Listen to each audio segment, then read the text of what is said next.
नमस्कार दोस्तों, मेरा नाम है अतुल श्रीवास्तव और स्वागत है आपका नेक्सस जीएस में। आज का जो हमारा टॉपिक है वो जैन धर्म से संबंधित है। जैन धर्म के बारे में पहले हम लोग बात करेंगे, फिर उससे रिलेटेड जितने भी प्रश्न बन सकते हैं आपकी परीक्षा में उन सारे चीज़ों के बारे में हम लोग डिस्कस करेंगे। तो जैन जो है शब्द संस्कृत के जिन शब्द से बना है, इसका मतलब होता है विजेता। तो जैन संस्थापकों को तीर्थंकर, जबकि जैन जो महात्माएँ थे उनको निर्गत कहा गया है। जैन धर्म में कुल 24 तीर्थंकर माने जाते हैं जिन्होंने समय समय पर जैन धर्म का प्रचार प्रसार किया है।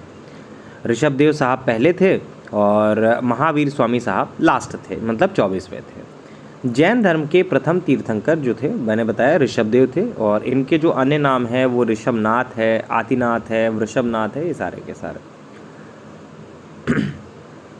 तो जो जैन धर्म है वो कहीं ना कहीं सबसे ज़्यादा महावीर स्वामी साहब के इर्द गिर्द घूमता है और इनसे ही सबसे ज़्यादा क्वेश्चन जो है आपके एग्जामिनेशन में पूछे जाते हैं। पूछा जाता है कि जैन धर्म के प्रथम तीर्थंकर कौन थे। तो जैन धर्म के जो प्रथम तीर्थंकर थे ऋषभदेव या आदिनाथ माने जाते हैं।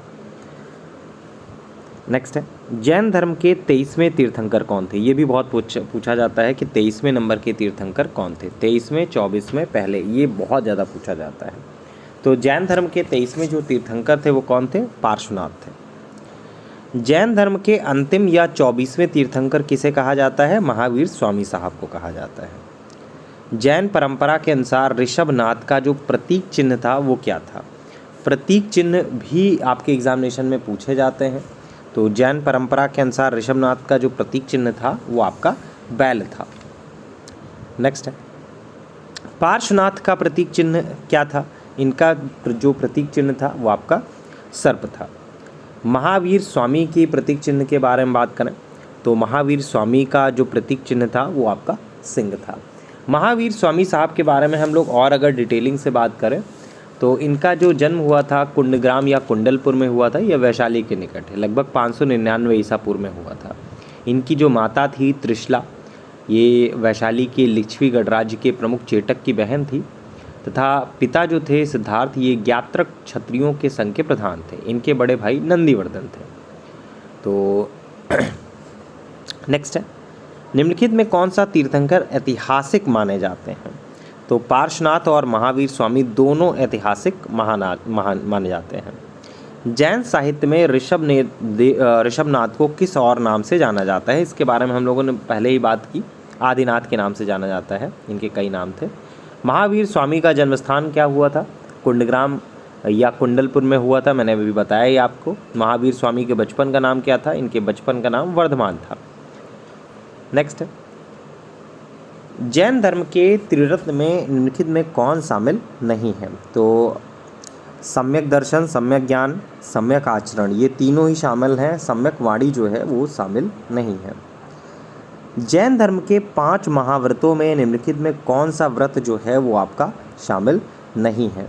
अहिंसा, सत्य, अस्तेय, अपरिग्रह, ब्रह्मचर्य, इसमें आपका सभी शामिल है। कभी कभी ऐसे प्रश्न भी आ जाते हैं जिनके ऑप्शन सही होते हैं और आयोग इस तरह के प्रश्न कभी कभी दे भी देता है। अब यहाँ पे सारे ऑप्शन सही हैं, आप क्या सही लगाओगे? ठीक है, तो इसमें ऑप्शन होना चाहिए थे सभी, लेकिन वो है नहीं। तो इसमें आप कोई भी आंसर अगर टिक कर दोगे तो फिर वो सही माना जाएगा। ये प्रश्न इसलिए रखा गया आपके लिए कि इस तरह की जैसी चीज़ें आपके सामने आए तो आप ये घबराएं नहीं कि अरे यार ये क्या हो गया, अब एग्जामिनेशन हॉल में हम ये चीज़ किससे पूछें कि क्या प्रश्न गलत है। अगर इस तरह के प्रश्न अगर गलत होते हैं तो आयोग आपको पूरा नंबर देता है। नेक्स्ट है, जैन धर्म में अहिंसा का क्या मतलब होता है? तो मन, वचन और कर्म से किसी भी जीव को कष्ट ना पहुंचाना, ये अहिंसा का मतलब है जैन धर्म में। जैन धर्म में स्यादवाद का सिद्धांत किससे रिलेटेड है? ये आपका ज्ञान की सापेक्षता से संबंधित है। जैन धर्म में अनेकांतावाद का क्या मतलब होता है? ये आपका सत्य की बहुलता और सापेक्षता से इसका मतलब होता है। जैन धर्म के अनुसार कर्म फल का जीव पर क्या प्रभाव पड़ता है या जीव को संसार में बांधता है? जैन धर्म में कैवल्य का क्या मतलब होता है? ये कई बार आपके एग्जामिनेशन में पूछा भी गया है। कैवल्य का मतलब होता है सांसारिक बंधनों से मुक्ति और पूर्ण ज्ञान की प्राप्ति। तो एक वर्ड जो है पूर्ण ज्ञान की प्राप्ति, ये ज़्यादा पूछा जाता है कि जैन धर्म में कैवल्य का क्या मतलब है, पूर्ण ज्ञान की प्राप्ति। महावीर स्वामी ने कितने वर्ष की आयु में गृह त्याग किया था? ये आपका 30 साल की एज में गृह त्याग किया था। कितने वर्षों तक कठोर तपस्या की थी? तो 12 वर्षों तक। किस वृक्ष के नीचे कैवल्य प्राप्त हुआ था? साल वृक्ष था, उसी के नीचे इनको ज्ञान की प्राप्ति हुई थी। महावीर स्वामी ने अपने शिष्यों को कितने गणों में विभाजित किया है? तो 11 गणों में विभाजित किया था। जैन संघ की प्रथम महिला सदस्य जो थी वो आपका कौन थी? तो जैन संघ की जो प्रथम महिला सदस्य थी वो आपका चंदना थी। जैन धर्म मुख्य रूप से कितने संप्रदायों में विभाजित हैं? 2 में है। श्वेतांबर संप्रदाय के अनुयायी किस रंग के वस्त्र धारण करते हैं? तो ये आपका सफ़ेद रंग के वस्त्र जो है वो धारण करते हैं। दिगंबर के बारे में बात करें तो ये बिना वस्त्र के रहते हैं। जैन धर्म का जो प्रथम विभाजन हुआ वो किसके शासन काल में माना जाता है? तो चंद्रगुप्त मौर्य का जो शासन काल था वो जैन धर्म का प्रथम विभाजन इन्हीं के शासन काल में हुआ था। प्रथम जैन संगीति कहाँ आयोजित की गई थी? तो पाटलिपुत्र में आयोजित की गई थी। प्रथम जैन संगीति किसकी अध्यक्षता में किया गया था? तो स्थूलभद्र के। दूसरी जैन संगीति कहाँ आयोजित की गई थी? तो वल्लभी में हुई थी। और ये किसकी अध्यक्षता में हुई थी? तो देवरक्षमा श्रमण की अध्यक्षता में हुआ था। ये जैन साहित्य को सामूहिक रूप से क्या कहा जाता है? आगम कहा जाता है। निम्नलिखित में कौन सा जैन धर्म का एक महत्वपूर्ण ग्रंथ है? तो कल्पसूत्र जो है इसका एक महत्वपूर्ण ग्रंथ है। इसकी रचना किसने की थी? कल्पसूत्र की जो रचना की थी वो आपका भद्रबाहु ने की थी। जैन धर्म के सिद्धांतों का वर्णन किस भाषा में किया गया है? तो प्राकृत भाषा में किया गया है। दिलवाड़ा के जैन मंदिर किस राज्य में है? राजस्थान राज्य में है। दिलवाड़ा के जैन मंदिरों का निर्माण किसने कराया था? तो सोलंकी शासकों के मंत्रियों ने करवाया था। गोमतेश्वर की जो प्रसिद्ध बाहुबली प्रतिमा है वो कहाँ पे स्थित है? ये आपका श्रवणबेलगोला में स्थित है। अच्छा, ये बताइएगा कि चलिए अगले क्वेश्चन में है ही ये, श्रवणबेलगोला किस राज्य में स्थित है? तो कर्नाटका में। बहुत ये पेट क्वेश्चन है आयोग का। जैन कला में तीर्थंकरों को किस रूप में दर्शाया गया है? तो ध्यान मग्न अवस्था में इनको दर्शाया गया है। मथुरा कला का जो संबंध है वो आपका किस धर्म से है? और जिसमें तीर्थंकरों की जो मूर्तियां हैं वो मिलती हैं, तो जैन धर्म से है।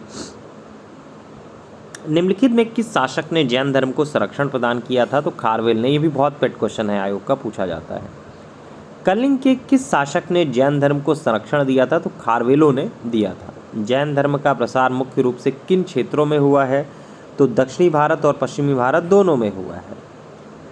जैन धर्म के नैतिक सिद्धांतों का भारतीय समाज पर क्या प्रभाव पड़ा है? तो इसने अहिंसा और शाकाहार को कहीं ना कहीं बढ़ावा दिया था। यापनीय के बारे में बात करें तो यापनीय जो है जैन धर्म का एक संप्रदाय था, श्वेतांबर और दिगंबर के बीच में माना जाता है। जैन धर्म के अनुसार आत्मा का स्वरूप कैसा होता है? तो शुद्ध और अनंत ज्ञानमय होता है। जैन धर्म में कितने प्रकार के ज्ञान बताए गए हैं? तो 5 प्रकार के, मति, श्रुत, अवधि, मन, प्रया और केवल। निम्नलिखित में कौन सा स्थान जैन धर्म से संबंधित नहीं है? सारनाथ के बारे में आपको पता है, सारनाथ जो है बौद्ध धर्म से संबंधित है और ये वाराणसी के पास स्थित है। जैन धर्म में उपवास का क्या महत्व दिया गया है? तो ये शरीर को शुद्ध करने और तपस्या का एक स्वरूप होता है या रूप होता है। महावीर स्वामी का निर्वाण कहाँ प्राप्त हुआ था? तो ये आपका पावापुरी में प्राप्त हुआ था। ये आपके टॉप 50 क्वेश्चन थे और इसके बारे में और अगर हम लोग बात करें 50 प्रश्नों के अलावा तो भी बहुत सारी ऐसी चीज़ें हैं जिनके बारे में हम लोग बात करेंगे। क्वेश्चन तो लगभग से यही पूछे जा सकते हैं। खैर मैं रिपीट करा देता हूँ, महावीर स्वामी का जो जन्म स्थान है वो आपका कुंडग्राम में हुआ था। कुंडलपुर जो है वो आपका महावीर स्वामी का जन्म स्थान है। तो पावापुरी के बारे में बात करें, जो लास्ट क्वेश्चन था, करीब 527 ईसा पूर्व के बात है, लगभग 72 साल की एज इनकी रही होगी। राजगृह या राजगीर के समीप स्थित पावापुरी नामक स्थान पर महावीर स्वामी ने अपने शरीर का त्याग किया था। एक क्वेश्चन पूछा जाता है तीर्थंकर शब्द किससे रिलेटेड है? तो जैनों से संबंधित है तीर्थंकर शब्द। और अगर पूर्ण ज्ञान के बारे में बात करें तो कैवल्य शब्द का प्रयोग होता है पूर्ण ज्ञान के लिए। किस नदी के तट पर आपका ज्ञान का प्राप्ति हुई थी? महावीर स्वामी को किस नदी के तट पर ज्ञान की प्राप्ति हुई थी? ऋजुपालिका नदी पर ज्ञान की प्राप्ति हुई थी। और पूछा जाता है स्वादवाद सिद्धांत के बारे में, तो ये आपका जैन धर्म से ही संबंधित है। विश्व विनाशकारी प्रलय की अवधारणा में ये आपका विश्वास नहीं करते हैं, और ये जैन धर्म ही है जो ईश्वर की कल्पना नहीं की गई है। जैन धर्म में ईश्वर की कल्पना नहीं की गई है। इनके अनुसार संसार नित्य है और शाश्वत है, इसमें किसी भी समय प्रलय नहीं होता है। जो जैन धर्मों का जो मानना है, जो जैन धर्म के लोग हैं उनका जो मानना है उनके बारे में। एक और पूछा जाता है कि भारत की धार्मिक प्रथाओं के संदर्भ में स्थानकवासी संप्रदाय का संबंध किससे है? तो ये आपका जैन मत से संबंध है। नेक्स्ट है, इनके प्रथम अनुयायी के बारे में बात करें तो भगवान महावीर का जो जन्म हुआ था वो आपका क्षत्रिय सामंत सिद्धार्थ के यहाँ करीब 599 ईसा पूर्व में हुआ था, जैसे मैंने बताया। इनके जो प्रथम अनुयायी थे वो आपका जमाली थे, इनके ही आपका ये जमाता थे। नेक्स्ट है, कुछ आचार्य हैं उनके सिद्धांतों के बारे में पूछा जाता है। इनके लकुलिश आचार्य जो थे उनका सिद्धांत पाशुपत था, नागार्जुन का शून्यवाद था, भद्रबाहु का जैन था, घोषाल का जो था वो आपका आजीवक संप्रदाय के रिलेटेड थे। तो ये सारे प्रश्न जो है आपके एग्जामिनेशन में पूछे जा सकते हैं। अगर आपने इतना तैयार कर लिया है, ऑलमोस्ट ये 12 मिनट का वीडियो हो चुका है, इतने प्रश्न अगर आपने तैयार कर लिए तो जैन धर्म से अगर कोई क्वेश्चन पूछा जाता है तो इससे बाहर नहीं पूछा जाएगा। चलिए फिलहाल के लिए इतना ही। Thank you so much.